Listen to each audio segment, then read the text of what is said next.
Okay, let's get started. Welcome, everyone. Welcome to this Meet CodeX event. We do this every year at the beginning of the school year to introduce CodeX to folks who may have never heard about it. How many 1Ls are in the room? All right, great. Quite a few. How many computer science students? Also a few. Humanities students? All right, great. Business school students? Practicing lawyers? All right, anyone I forgot? All right, well, welcome everyone. It's great to have you here. So my name is Roland Vogel. I'm Executive Director of CodeX. CodeX is the Stanford Center for Legal Informatics. We are a joint center here at Stanford University between the Stanford Law School and the Stanford Computer Science Department. Our mission is to bring information technology to the legal system and make the legal system more efficient for all stakeholders in the legal system. Our motto is legal empowerment through information technology. So we want to leverage technology to the best of our capabilities to provide access to justice for all stakeholders in the legal system. So we're a research center here at Stanford, but we've also somewhat accidentally become a community and a network of early stage innovators in the legal system. So lots of those companies that you see here on that slide have emerged in that ecosystem around CodeX. Either they came from some of our own research and we spun them off as commercial ventures, or they were started by some of our entrepreneurial fellows. And so they all have a little bit of CodeX and Stanford DNA in them. And so legal technology is more important than it has ever been, and that is partially to some of the market trends we are seeing. So from a traditional law firm's perspective, the legal market looks quite differently now than it did even just 10 years ago. There's a lot of new competitors on the market, so big law firms are now competing with alternative legal service providers, with legal tech companies, with legal process outsourcing companies. They're competing with their corporate clients, with the corporate in-house departments that are insourcing more and more legal work. They're competing with e-discovery companies. It's a lot more fragmented than it used to be, and all these outside companies are competing for the business that traditionally was handled by law firms. And so tech innovation, as I mentioned, is growing tremendously in importance, and it's happening in different areas, in different buckets of legal technology. So one is search, looking for legally relevant information and documents, big data, going through large amounts of legal information, identifying patterns that are relevant in particular matters, in practice management, and in online dispute resolution, and in computational law. Last but not least, computational law is really the focus of our center. And computational law is the automation and the mechanization of legal analysis. You all are familiar with it. Most of you have used TurboTax. TurboTax is like a classic computational law system that understands the tax code and understands facts about a user's life and can apply the law to the specific situation. That is computational law. But computational law is not just using one kind of approach to solving legal information problems. It is, in a quite simplified way, there's rules-driven approaches and so-called data-driven approaches. And those sometimes, at least if you look in the media, those different approaches are all kind of conflated, and they sort of combined in this notion and this symbol of this purported disruption of the legal industry through the robo-lawyer. But rules-driven basically means it uses the methods, and hey, good to see you, uses the methods of logic programming, decision trees, deductive approaches to build products like expert systems, legal chatbots, computable contracts, and to contrast it with the data-driven approaches that uses statistical AI, natural language processing, machine learning, neural networks, or inductive techniques to do things like data analytics in the law, predictive analytics, predicting legal outcomes, e-discovery, contract analytics, and so on and so forth. And I would say, like, of those two approaches, the latter one is what frequently makes practicing lawyers a little bit more uncomfortable, because that's what they've, so the ability to predict legal outcomes is what they've traditionally viewed as being within their purview of having, having practiced for many years and being able to counsel their clients on how a specific legal matter will be resolved. That is, has traditionally been reserved for the human lawyer, all right? And so now junior lawyers can leverage some of those systems and make pretty good predictions about how a specific legal matter will be resolved. All of this work in legal innovation is currently, I think, accelerated by a trend that's already been going on for several years, which is what I call the coming together of the big brains, the big data, and the big money. So I see more and more big brains showing up at our events, at our, not to say that people who were like kind of involved like a longer time ago that they aren't big brains, but there are more and more top-notch computer scientists taking an interest in applying their techniques to legal information, right? They see this as a great area for application. There's a ton of unstructured information, and they can use their capabilities to do something good. Big data, there's more and more legally relevant information available out there, and big money. So also some of the marquee VC funds have discovered legal tech as actually an interesting investment category. And so I think the coming together of those three kind of bubbles, it will accelerate the space forward even more. So for us, that means that every lawyer has to know at least the basics of legal informatics. And so that's why we actually teach a class every year. Professor Janesred, who's the research director of CodeX, he's unfortunately not here today, but he's a computer science professor, and we're teaching that class together. So I am the human element of this class, as you can see. And we'll still have to find out if Professor Janesred is actually a human. All right, so we're doing tons of events to kind of bring some of the key topics to the fore. Our flagship event is our CodeX Future Law Conference, which is going into its 7th year, I think, this year, or eighth year. I stopped counting, but it's a really important event for the legal innovation community. So please mark your calendar, and I hope you can come to that. And we have a monthly speaker series where we bring in really interesting speakers. And we also have a weekly group meeting where researchers and entrepreneurs present their work and sort of engage in a lively discussion. So if you can join us for that, please sign up for our mailing list on our website. And yeah, we meet every Thursday, 1:30 over in the Newcomb building in N112. All right, so that's my quick intro. And now I want to turn it over to some of the fellows that are involved in CodeX to tell you more about what they do, and then sort of throw it open for any questions. Except if there's any questions already right now? Any urgent questions? No? All right, well then I'll turn it over to longtime veteran CodeX fellow, Pablo Arredondo. All right. You stop sharing. Could you stop sharing that?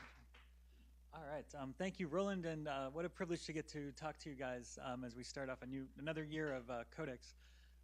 As Roland mentioned, I've been here for a while now, since even before it was called the Center for Legal Informatics, and it's been really incredible to see how the community of CodeX has grown, definitely in terms of big brains, definitely in terms of big money.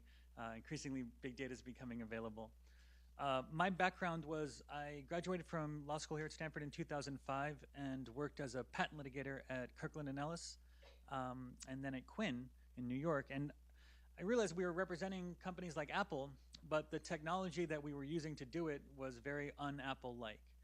And you won't be shocked to know that the partners at the big firm had varying levels of interest in my thoughts on our technology that we were using.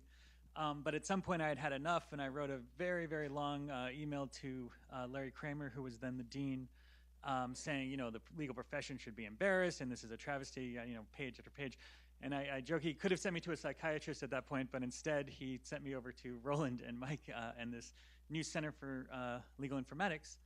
And that's been it was one of the crucial things that helped me as I was developing in this new area in legal tech to vet ideas, to get support, to have introductions. It really made a huge difference. And I'm going to show you something actually right now, which was first demoed in a very crude way to Roland and Mike, I think now 8 years ago. It's now in a lot better shape thanks to some of that big money and that venture capital stuff that Roland mentioned. Let me ask, how many people here have ever done a Westlaw or Lexis search? How many have ever done a Boolean? How many felt kind of cool because you know how to craft like a nice Boolean with proximity and nested things and felt that good? All right. Okay, so imagine you're representing, do you guys want to do Miley Cyrus or Uber? Quick show of hands. Who wants to do Miley Cyrus? Uber? Maybe neither. None of them seem to get a big reaction. All right, well, we'll start with Uber. All right, so imagine you're representing, so you guys may know Uber drivers brought a lawsuit, class action lawsuit, claiming that they should be categorized as employees, not as independent contractors, and therefore were owed reimbursement for gas. Understandably, Uber would prefer that not be the case, and so they hired a big fancy law firm, Morgan Lewis, and Morgan Lewis brought a summary judgment motion saying we don't need to take this to a jury, the case is over. So this is exactly typical of motions for summary judgment that are filed all over the country. To the extent legal research is taught in law schools, it's certainly not taught as much as it might be. You learn how to go from a brief like this, dig into a system like Westlaw or Lexis, and go find precedent. So very typical. All right.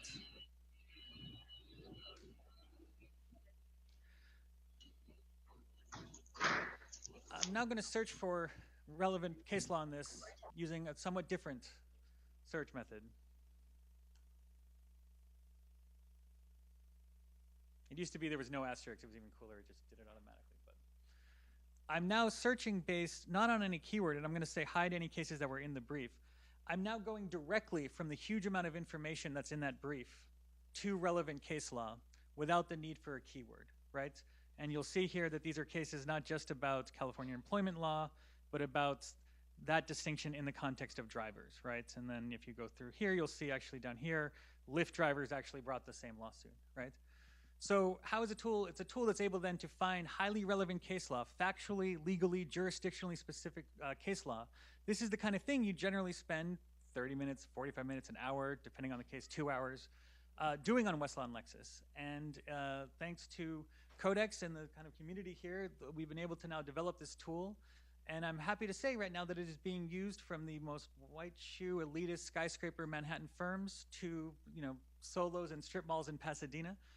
We have thousands of attorneys using this. Judges, we made it free for the judiciary as well. And maybe one funny anecdote about this. So one of our clients was working on a different Uber litigation, the self-driving cars, and there was a big fight with Waymo and stuff. And we decided to turn this on to where the attorney didn't even have to drag and drop a brief. If anything was filed, it would automatically email them case law. But what we weren't counting on is that right before a trial, these attorneys file a lot of motions, right? And so we were horrified to find out that we had sent like 47 emails to every attorney at this firm. So while they were litigating about self-driving cars, the self-driving legal research engine was out of control. So anyway, this is just one example of the kind of stuff that's being developed here at CodeX. There are so many more really cool things. And I'm happy to get to show you sort of one example of the kind of thing that gets developed here. And the truth is, a lot of what gets developed here turns into real-world applications that can actually help folks in the profession. And a lot of folks who are doing stuff here were lawyers, have experienced directly the inefficiencies and the ineffectiveness of current tools. And so that's one of the things I think that really makes CodeX special, is that it's a center that truly does build things that go out there and change our little pond in the world. So thank you so much.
Dear friends, my name is Abhijit, and I'm the CTO and a co-founder of Symbium.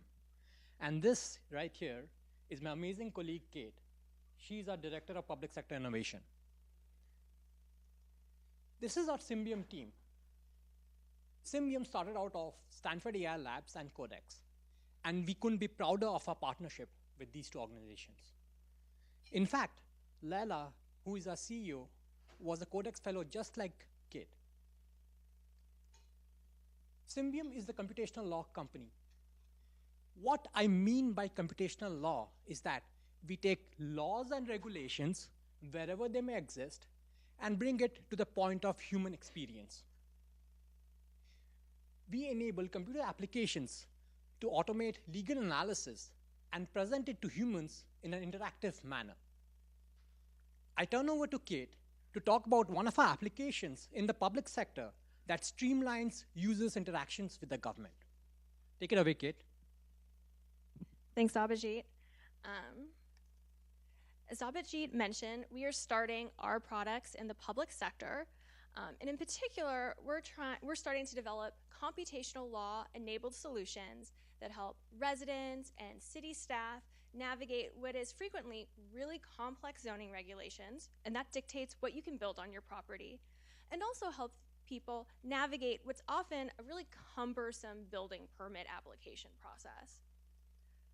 So why do we care about this? Well, for one, housing prices are skyrocketing across the nation.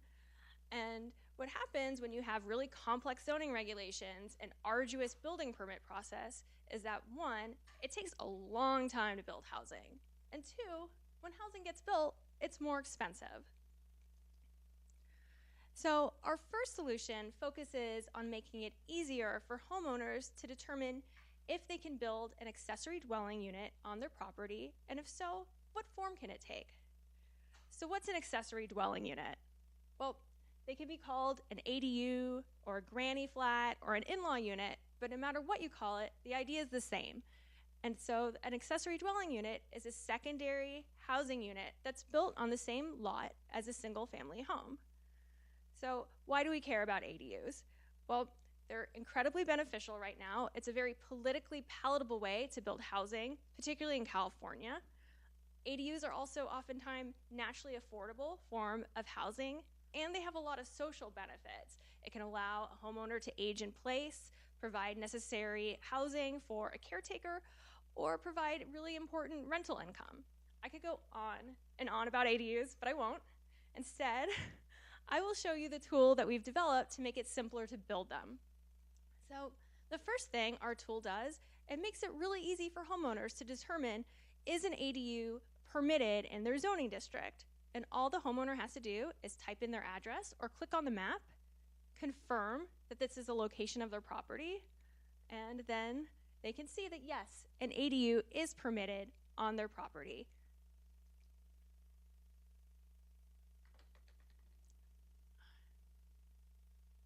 So the second thing our tool does is it informs users of what are the applicable zoning regulations that affect what form their ADU can take.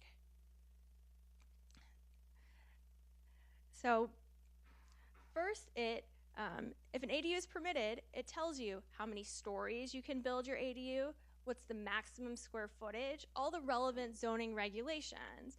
It also shows you the parcel level data that underlies these metrics.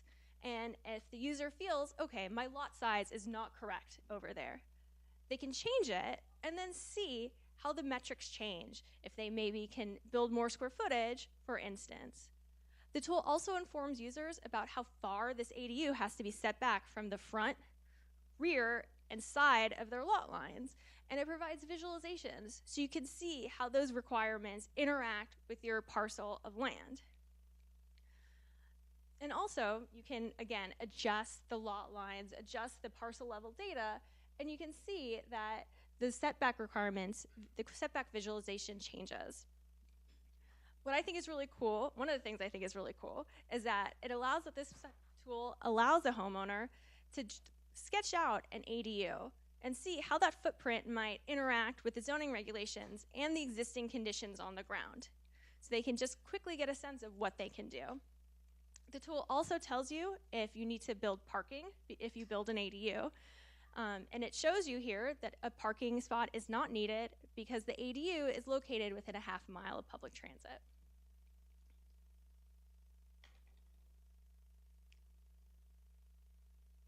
The tool also, once you're ready to submit your building permit application, We didn't trigger that. all right, we're just gonna keep going. Never mind the potential situation. So, as I was saying, the tool helps you complete and submit a building permit application online. On the right, you can see the building permit application being filled out. You can upload important documents such as your floor plan, and you can sign and submit the application online. And on the left, you'll see the dashboard we provide. So you can see once this building permit application gets submitted, the status changes from pending to submitted. And with that, I will give it back to you, Abhijit. I'll take care of that. All right. That happens all the time. So just going back to Roland's comment about computational law, one of the systems that you're all familiar with is TurboTax. At Symbiom, what we are doing is we are bringing the TurboTax experience to the government, starting with the local governments. What makes all of this possible is a technology platform that we develop at Stanford. This enables us to build these applications without writing a single line of traditional code. And the way we develop these applications is analogous to setting up a spreadsheet, except that we don't use mathematical formulas, we use logical formulas analogous to the law that is being embedded in the regulations. So if you'd like to learn more, go visit symbiom.com, email us, or come talk to us after the event. We would love to talk to you and hear your thoughts. Thank you, everyone. Enjoy the event.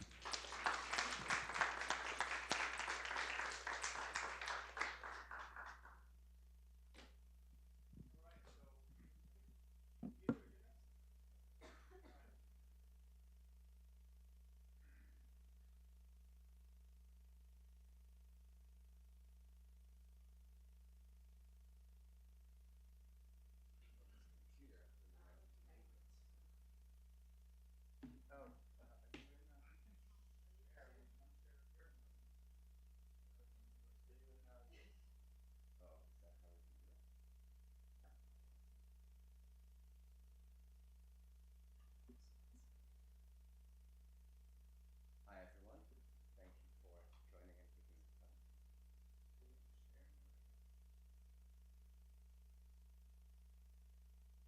Oh, you're not in Zoom yet? Not yet. Okay, then maybe. I'll forward you the meeting link.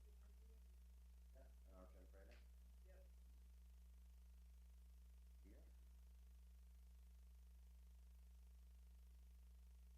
Here. All right. Well, while Peter's setting up, are there any questions for the Symbiom folks, or any observations? No? Yes, sir. Is it number of number of individual packages, pricing, or time, pricing, or?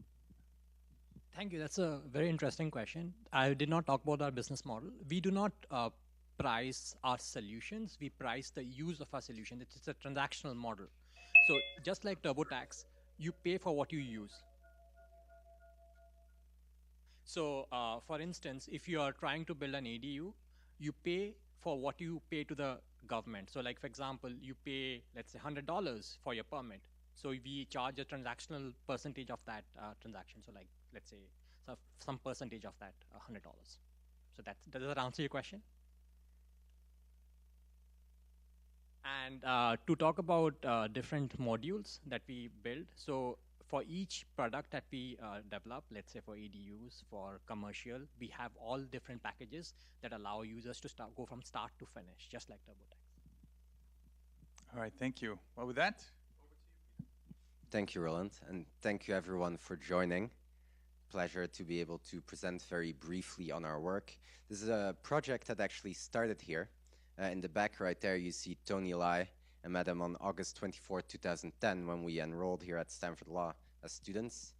That night we said, hey, we should do something together, and now we're almost a decade later, And as I'll show you, we have done some interesting things. So in part, this is a love story, but it's mainly going to be about legal technology. This is how you can contact me. I'm going to repeat this slide at the end of it. If you're interested in any of the things I'm talking about, we need a lot of help.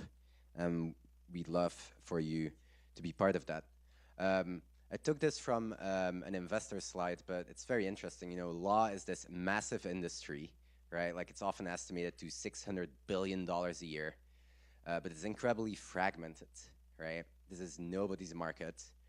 But interestingly, and this is, I think, a part of why you're here, there's all these new entrants that are coming in because technology is enabling all these interesting things and ways in which we could maybe deliver legal services more effectively. And I know that many of the people here are here because they kind of care about that, or they wonder what impact may this have on my job in the future. The other thing that's interesting is that because the legal industry is becoming increasingly competitive and in-house counsel are placing new demands on lawyers and consumers kind of at the bottom of the value scale are also becoming more informed, the market is becoming increasingly competitive, right? So it's harder for attorneys to charge what they charged. And at the same time, it's becoming easier for consumers to find information and to navigate this system. And that's kind of the context in which this market operates. Now, and when people are looking for legal help, and that's really what we're working on, like helping people find legal help efficiently, they typically prefer to do it through a referral, right? And you might recognize this in yourself. Hey, do you know someone who can help me with X, Y, Z? Oh, you're a lawyer. Clearly, you can do this. What do you mean you don't know all of the law and cannot produce this answer right now, right? And so we focused really early on around this notion of how can we establish trust between parties for something that's a very hard transaction, often when people aren't in a good place, and how can we make that easier? And one of the issues is that the data is kind of all over the place and there's no standards, right? And how do you measure who is good at what? What does it even mean for a lawyer to be good at something, right? It's so hard to express that. And kind of the best you have right now is you can go to Yelp and you can believe these reviews, right? That anyone can kind of write, or you can go to Avo, which has a score, but that score exists for commercial reasons, right? To get attorneys to onboard and increase their score. It's not really an expression of who is good for what. And so how do you kind of find a way and navigate the system? It's really hard.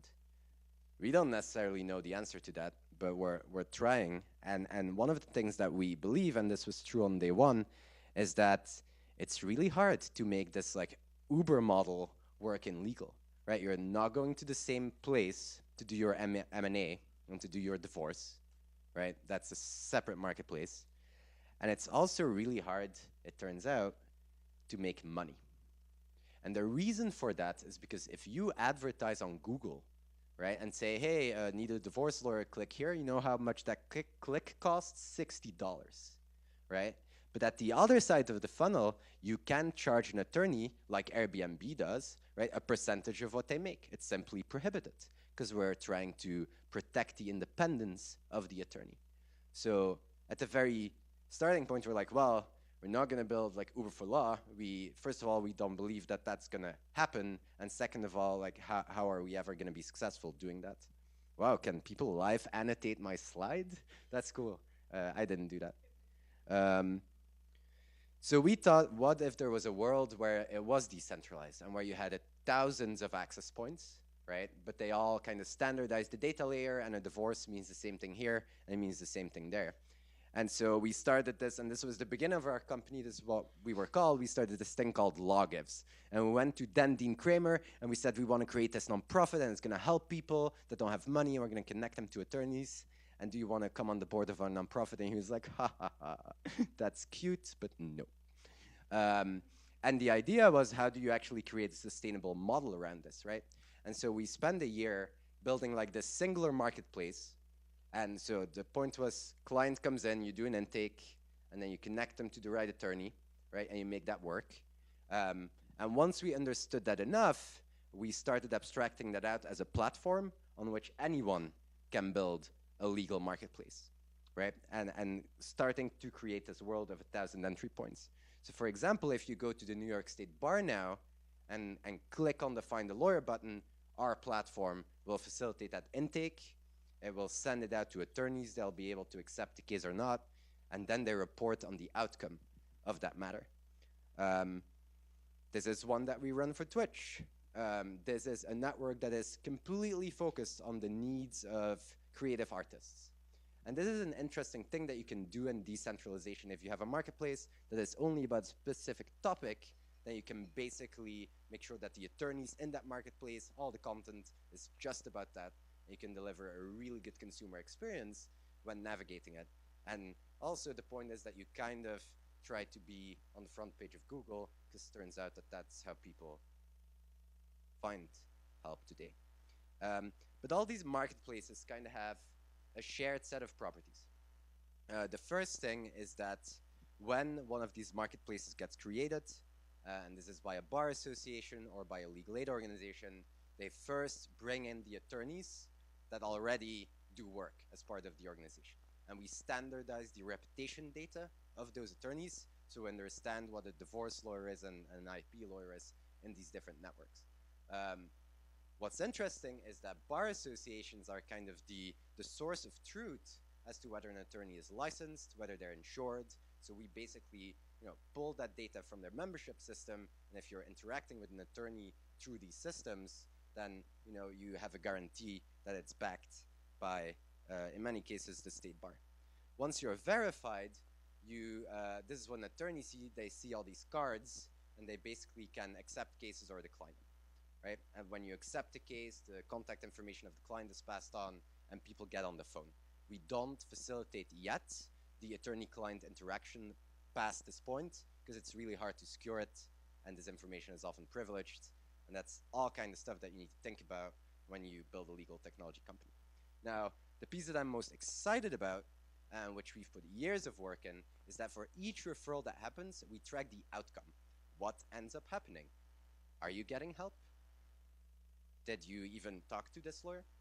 Oh, yes, you did. Did they solve the issue during the consultation? Great, right? And so on the attorney side, we ask, hey, did you get engaged? And if yes, how much money did you make? And the reason why that's important, by the way, is because state bar associations can charge a percentage of what an attorney makes, just like attorneys can. So for them, this is a revenue source, and it's very important to track this data, right? And on the client side, we kind of do a validation, like, oh, we understand you paid this much, right? How was the experience, etc. So that way we try to guarantee an outcome record that is trustworthy. And whether you do it in one of these networks, like the New York State Bar or the Florida State Bar, which is also a customer, the data layer is the same, and it means the same thing. And now you can start unlocking insights around where legal services are being delivered, but also where they're not delivered, right? Because we have a lot of clients, and this is where we started, that serve legal aid clients, right? And no money changes hands. But we can see, for example, when Trump was elected, we saw across all these networks like immigration, right? Spikes, because people are like, oh, damn, am I going to be deported? And so it's very interesting that in a decentralized network like this, you can kind of start extracting information that would otherwise be really hard to come by because it lives in this singular data silo where the company has no interest in giving you that data because it's the thing they profit off. So it took us a couple of years, and we started with smaller local organizations, but we now have the New York State Bar Association, the Florida State Bar Association, Iowa and Nebraska State Bar Association using this to help their local community. There's a whole bunch of local and metropolitan organizations that do the same. We did about 50,000 referrals in the past 12 months, and it's going to be 250,000 referrals in the next 12, based on the existing volume that we know that these organizations already serve. It's just that they do it via telephone and paper. We kind of wake up every day and pinch ourselves a bit. Took a lot of money and time to get here. It's definitely hard. If you want to build an easy company, don't go in legal tech. I had an afro when I arrived here in 2010. Look at me now, right?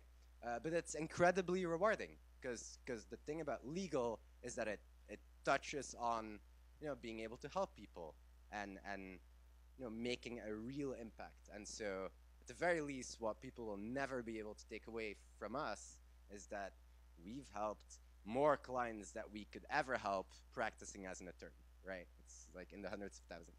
So it's really fun. And I'm also very excited, and anyone who wants to talk about it, I invite you to contact me about how standards can unlock more efficient service delivery, but also better insights in what historically has been a very non-transparent market. Thank you. Happy to take questions here or later.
All right, good afternoon. I'm Jay Mundell. It's a pleasure meeting all of you. I want to share with you 2 accelerated class offerings that we offer under CodeX. And the 2 classes are in the areas of exponential innovations, AI, and law, which is offered in the first weekend of winter quarter. And then we have another class called Startup Bootcamp for Lawyers, which is offered in the first weekend of spring quarter. So provide a quick, no worries. So to start off with, I'm just going to ask a question for everyone in terms of aspirations here. You're all 2 L's and 3 L's, is that right? How many of you have the aspiration coming out of law school to be highly trained professionals? None of you? All right, guys, come on, let's participate. How many of you guys want to be highly trained professionals coming out of law school? How many of you have ambitions to be people who have maximum impact in society, positive impact in society? Okay, that got a lot more people interested. And then how many of you actually have the ambition of actually being a highly trained professional in something other than law coming out of law school? There's only a few of you. So the classes that we have an opportunity to teach here at Stanford actually try to do things which we called, thinking outside the box, of trying to figure out ways that you can actually be world leaders in the space and have the ability to do that with your training of law and to have maximum impact in society and whet your appetite in these areas. And so these are the offerings that we're offering through these accelerated classes. So I want to give you kind of a new paradigm of how you think about it and the way that we teach. So this is something that's a work in progress. I spent 20 years working, the first 10 years, and I'm an expert in failure. I failed a lot. Spent 10 years as an M&A lawyer. My first job, got fired because of the dot-com bust, I like to think. Became the head M&A lawyer of Apple during the time of the iPhone. Left that job, started another company out of my house, and had 7 engineers that were about to walk out of my house and say that this whole venture is over.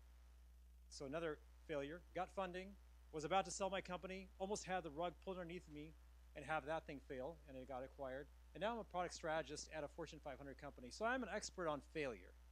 And that's something that I want all of you to think as lawyers about how you actually succeed in the face of failure. These are the classes we offer that kind of touch on these subjects. And so this is a new learning framework that I've learned over the past 20 years and the classes we offer underneath it. So all of you will be subject matter experts in law or some specialized field like biology or computer science if you happen to be from that field. That's the baseline walking out of law school. The second area that you have to master to be world leaders and have maximum impact in society, I propose to you, is to be able to build and sell. Now, these are the characteristics of individuals who are executives at Fortune 500 companies, government leaders. They're people who are the heads of nonprofit organizations. They're able to build and scale. And a hack for this is actually coding, because when you know how to code, you can actually build and sell at mass scale. And the last area, which is very unique, is the idea of specific knowledge. Specific knowledge is not something that you're taught in your classrooms about how to do things, because a lot of people are taught that. These are not things that you learn in books. This is actually painstaking knowledge that you do over the course of 5 to 10 years. These are the people who are the world leaders. So if you know how to have specific knowledge, if you have specific knowledge, plus you're able to build and sell, well, essentially you are unstoppable. Now, we do a great job of subject matter expertise at law, in the law school. We don't do as good a job of actually teaching all of you how to build and sell. And then the third area, specific knowledge, we give you a few classes that tell you how to actually be world leaders and how to gain that expertise to be the top of your field. And so the class we offer, a Start Bootcamp of Lawyers, falls under the category of how to be people who build and people who know how to sell. And the other area of Exponential Innovations, AI and Law Bootcamp, is to actually give you a framework of how to be a leader in a specific field, but more importantly, to have the thinking of how to be a real innovator and to rise in your field of study. It could be in law, but it could be in technology, it could be in product. I'm nowhere close to a world leader, but I'm a product strategist, and I was trained as a lawyer. So to give you an idea, and in fact, there are a lot of other product strategists in the room with legal background as well. So a quick background on these classes. The Exponential Innovation, AI, and Law Bootcamp. So this class is actually offered in the beginning of winter quarter 2019. You'll come across the technologies like learn about autonomous vehicles, big data, IoT, blockchain, and robotic. Well, there's a robotic lawyer there, but the idea is automated professional services like automated legal. To understand these emerging technologies. So a lot of people teach that, right? All right, then there's the AI area of artificial intelligence, which will intersect with that. And I think Roland did a great job of explaining what AI is all about. And the third area of intersection, which is the area which is an emerging field, which you may be challenged to do if you happen to be in-house counsel at Facebook or at SAP or at Google, is to figure out the intersection of these amazing technologies with how actually regulation goes on top of it, how you deal with ethical issues, how you deal with areas of creating sustainable innovations, the bias and discrimination which could occur because of this AI. Now, the very popular sort of case that you know about is how Facebook created some amazing technology in AI, but forgot to think about the privacy issues and ran into a little bit of trouble. It'd been really nice to have a lawyer like you guys in the room, that the executive team was there to actually create sustainable, innovative technology that's responsible. And so this is an area which is a very exciting field, topical, and an area which we'll be teaching in this class.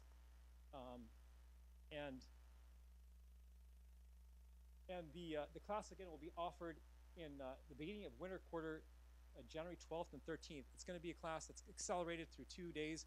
We're going to bring together lecturers like Roland Vogel, Jameson Dempsey will be involved in that as well, Dan Lena, who's a visiting professor at Northwestern, experts in AI, computational law, and we'll bring together also folks from Silicon Valley who actually practice or are involved in AI and at the cutting edge of data science to actually help coach you through some of these areas. And the other element of this class also is to get your mindset of thinking how to actually innovate in these fields and how to analyze these new areas that are not only applicable to this area, but to other areas. The second area that we're going to teach, this is in the spring quarter, is another area where I like to fail fast, and oftentimes I fail a lot. So we told Roland 3 years ago, what if we sit down and actually tell law students, we're going to teach them how to actually build a startup in 1 weekend and learn how to pitch to VCs. And so Roland said, okay, go for it. And so myself, Roland, and a number of wonderful CodeX fellows came together to build this class. We thought there might be 5 to 10 students that might be interested in this. There ended up being 100 people. In fact, 100 people, and many of them outside of Stanford, who signed up for this class. So there was an appetite for this, and we've tried our very best to teach law students to how to actually go through the design process of building technologies outside of law, like in the areas of helping agrarian families with technology and improving their lifestyle, so nonprofit areas. Improving, for example, areas of health and fitness for mass population, improving the credit and savings of low-income families, IoT. So these are fields outside of the areas you may be accustomed to, but we take you through the process of designing products, building those products, creating pitch decks, and then actually selling that to a panel of VCs at the end of this class and going through the process, because this might be relevant to you as a practitioner at maybe a Facebook, a Google, or a larger company representing these product leaders, or it may be something relevant to you if you start a company, or it just may be relevant to you if you just want to understand these technologies at the law firm practice. And this is something that we're excited to offer in the spring quarter. These are actually some of the visuals of some of the class. In fact, there were 1 or 2 students from our last class that were here as well. And here are some more visuals. Again, this is a very hands-on experience. We actually take you to the D School, which is not on this campus, so we take you a completely different environment, and we put you in an environment where you can see some of the visuals at the very top are actually an AR/VR tool, which one of the students created, teams of students created, that actually helped immobile sort of folks be able to shop and address their sort of shopping needs in virtual environments. And then here's a class. This one I love especially. This was a team that actually developed a product that was trying to develop a portal, a jobs portal for agrarian families in India, and trying to figure out what would be the best way to give them access to computers without them being literate on any sort of, on first of all the English language or even the Hindi language, or even accustomed to technology. So some really exciting ideas that come out of this weekend. So bottom line is these classes, you'll see posters kind of over campus at the end of this quarter and at the end of next quarter. I'll be advertising the Exponential Innovations AI and Law Bootcamp in the beginning of winter quarter, and also the start of bootcamp for lawyers, which will happen the first weekend of spring quarter. We're excited to offer this again, and hope you can join us in this journey. Thanks.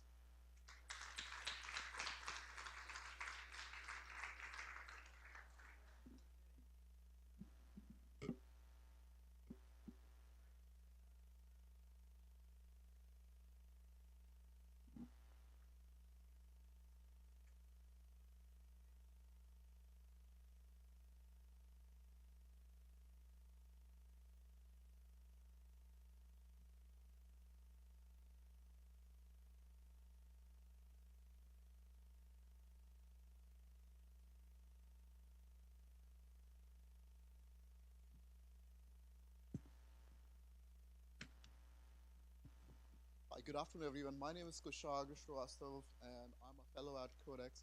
My day job is with Verizon, where I'm a managing director running small business unit.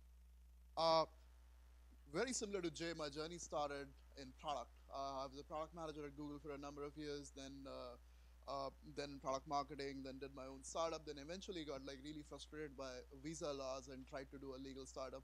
And that's when I met Roland for the first time. We built a company that was eventually acquired by another legal tech giant.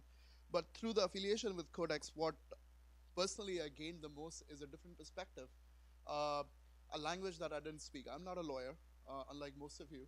And the perspective that I gained was that we are trying to solve similar problems and have very different expertise. How can we bring those expertise together to do something meaningful and powerful? And CodeX gave a lot of founders and entrepreneurs in Silicon Valley like me a neutral place to come debate ideas, talk through things, and emerge better than the place that you started. So I'm very thankful to Roland and all of the CodeX fellow who continue to enrich my life. You guys should come hang out by one of the many meetups that happen. I'm sure you will love. So at CodeX, my current focus is with blockchain. I don't know if Tony is still around. Hey. So Tony is part of a lot of things, including Legal.io presentation with Peter that you just saw, and he's a co-founder of the blockchain group along with me. All of us were fascinated by Bitcoin and wanted to get started as an investor to do some transactions and hopefully make a little bit of money. But blockchain started emerging as a major legal technology enabler, And we wanted to start thinking about what blockchain can help do for the legal ecosystem, what it can help do for a lot of applications that are going to come off. So there were, of course, as the time went on, blockchain started emerging as a technology of trust. We started thinking of blockchain in terms of new dApps and use cases. You already see like 2,000 plus tokens out there, 10,000 plus application out there, but it still mimics very early stages of the internet growth.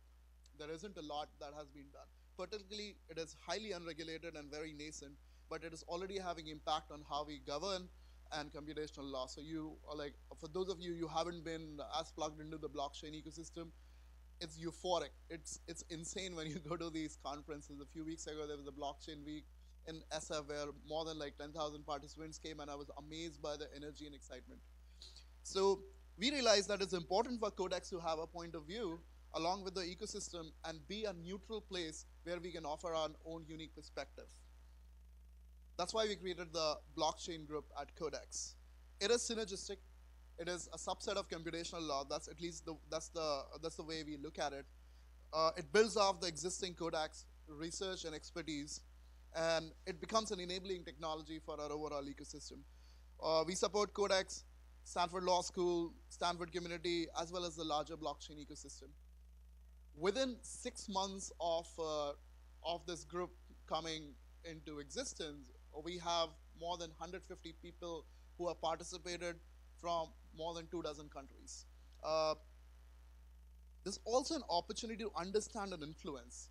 Whenever there is a new technology, the governance and the regulations around that start emerging, it's very rare that as industry experts, as lawyers, as regulators, we get a chance to participate in a dialogue.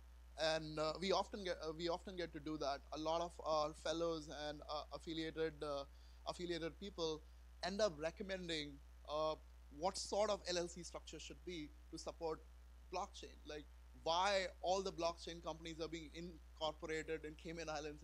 So there are very important questions that we need to ask, and this group provides a neutral forum to do that.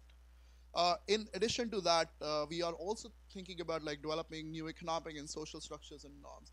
How can you decentralize governance? How can you decentralize an entire election? There are fairly interesting debates that happen at our group all the time.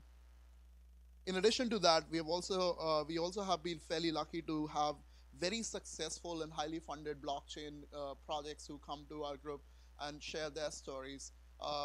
Some of the members of our communities have raised well over $20 million in their ICO and are building some incredible applications. So what we do, our mandate is threefold. We research and publish informed perspective around the blockchain ecosystem. 2, we try to track, guide, and influence policy and regulations in this space, and we have a regulation track. We are an inclusive and a neutral forum for regulators, policymakers to convene with academics, professionals, technologies across Stanford and the wider blockchain community.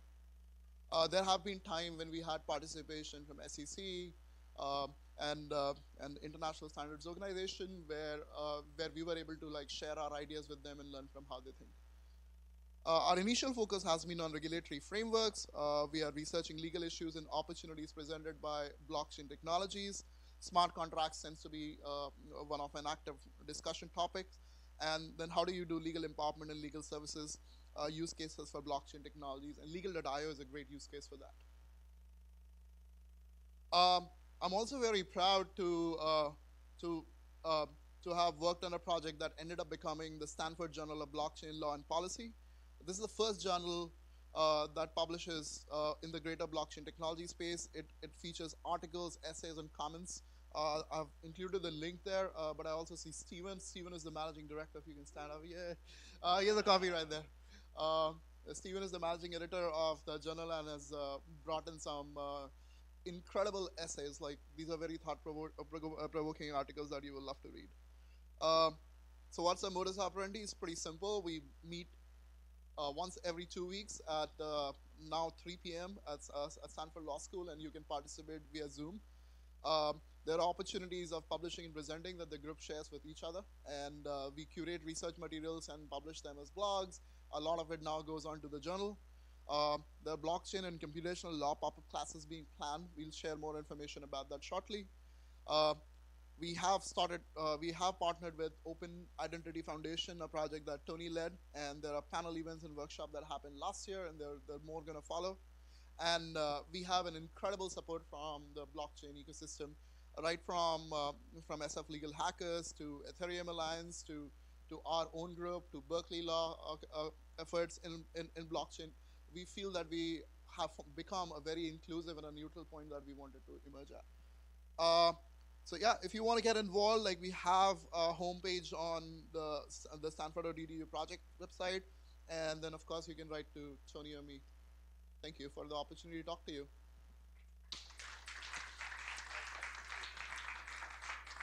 Very much. Any questions for Kusha and Tony? Anyone? Don't be shy. So, any Bitcoin investors in the room? No? Blockchain? Peter, you have a question. Go ahead. Okay. All right, fine. Great. Good for you. All right, great. So then last but not least, I wanted to introduce you all to Jameson Dempsey. He's our current residential fellow with CodeX. And he's come to us from New York City. And he's been in the legal hackers universe and is one of the main people there. But, oh, sure. We have a few more minutes, so. All right, thank you.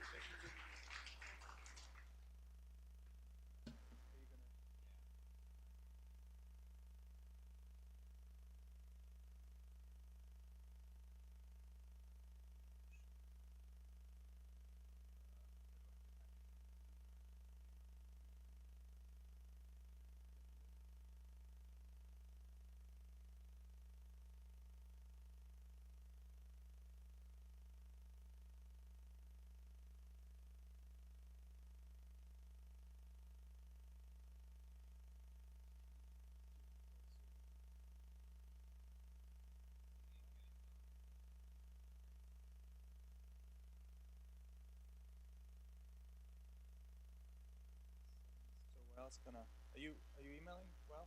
Okay, great.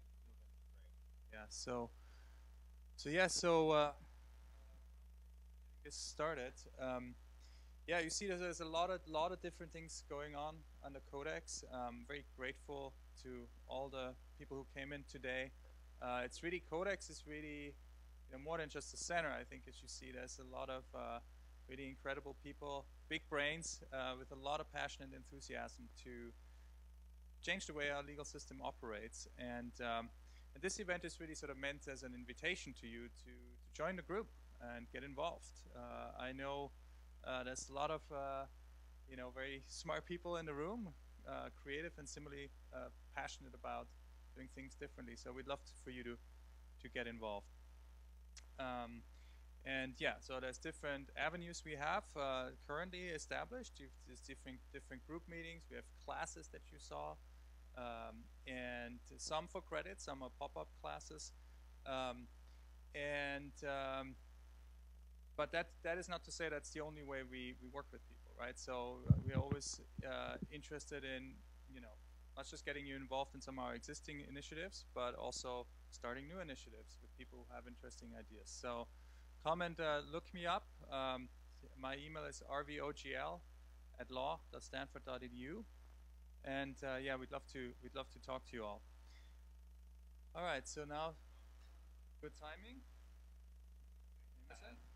Thank you very much. My presentation is called Extemporaneous Presentations in the Law, because Roland asked me to speak 15 minutes ago. But I had some stuff in the can, so I'll briefly talk about who I am, why I'm here, and what I intend to do. It's a little bit of a story and journey. I started off in college doing college. Wait, hold on. Has it moved to the next thing? Hold on, I think I need to open the other window.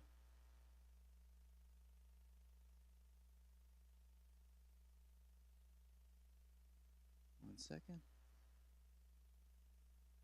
Always the most fun part. All right, let's see. Share. All right, you guys see this now? Excellent. First step. Second step is to go to the slides themselves. Dun, dun, dun, dun. Here I am. I was a radio DJ, and after college went and did, I think as many people did when they're determining whether to go to law school, was a paralegal. But I faced a challenge. I was always interested in technology and using technology. And at 5 p.m., when the partners would give me the projects, is when all of our legal technologists would leave for the day. So I was left with all this tech. The partners didn't want to hear that things weren't getting done or that I had to rely on someone who wasn't at work anymore. They just wanted it done. So I ended up doing a lot of self-help, learning databases, learning how different legal technologies work, working with vendors, and really getting immersed in the whole legal technology field. And that's really where I caught the legal technology bug.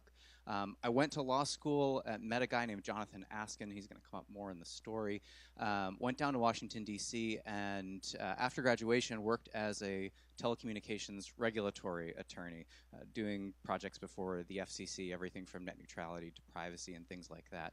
But I always had this legal tech bug. Starting in 2012, a community started that I think really represents me and a lot of the people here in the room, called Legal Hackers, which I'll talk about. So Legal Hackers is the largest grassroots legal innovation community in the world. It started in Brooklyn, New York, has since spread to 110 cities throughout the world on 6 continents, save Antarctica, but I promise we're working very hard on that. Legal Hackers is different, I think, from many of the existing legal technology communities, is that we're built on the hacker ethic that drove the open source community, hacker ethic that drives, I think, many of the folks in the blockchain community now, and also an open culture, open knowledge, things like Wikimedia or OpenStreetMaps and things like that. So we're applying the hacker ethic to the legal industry, and it's global.